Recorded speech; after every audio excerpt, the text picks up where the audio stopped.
अगे पढ़ना चाह रहे हैं खसूसन उन्होंने बंदे सुनाने जिन्हें सारी जिंदगी दात दी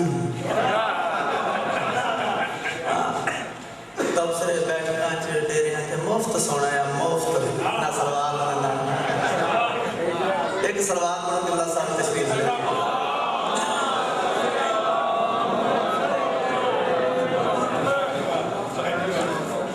मैं इस लाइन में किबला साहब सीधा शुरू की पहली लाइन पर दिल वाला पूरा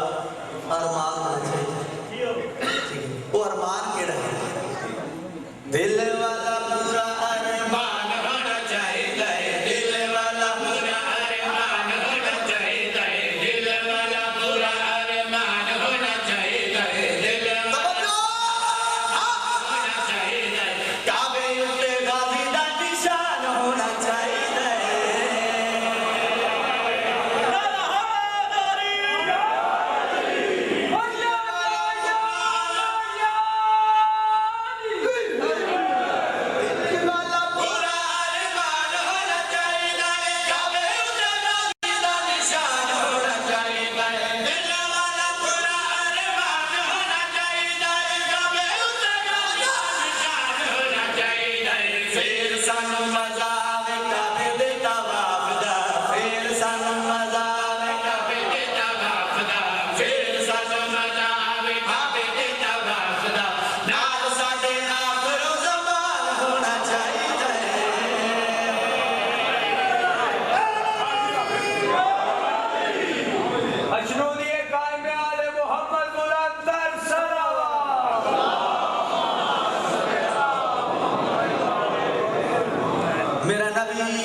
बेशक मेरे बच्चों की जागीर का नाम जन्नत है इंजना होसा मेरा महबूब किवें वैसे आवाज जरिया ये शेर बोला सकते हैं भाई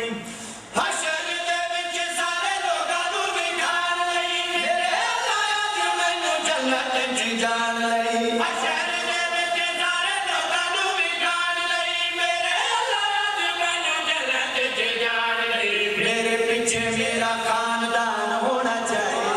मेरे पीछे मेरा खानदान होना चाहिए मेरे पीछे मेरा एक दफा होना चाहिए मेरे पीछे मेरा खानदान होना चाहिए आगे आगे चाचा इमरान होना चाहिए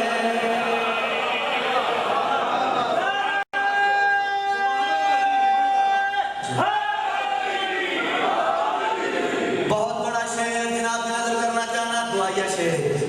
आमीन या खड़िए दुआया शेर पढ़ना चाहना तौज़ीह नहीं तशरीह नहीं शेर बोला रखते भाई जागे मेरा जो होवे अस्करी दे चैन दा हर पासे शोर होवे मातमे हुसैन दा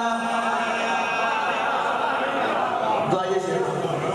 जागे तेरा जो होवे अस्करी दे चैन दा हर पासे शोर होवे मातमे हुसैन दा जागे तेरा जो होवे अस्करी दे चैन दा हर पासे शोर होवे मातमे हुसैन दा अली अली करदा जहान होना चाहिए अली अली करदा जहान होना चाहिए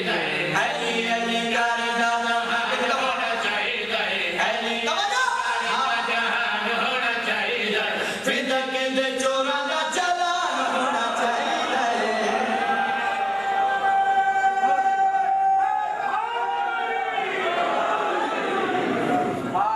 والله في شير والله जाके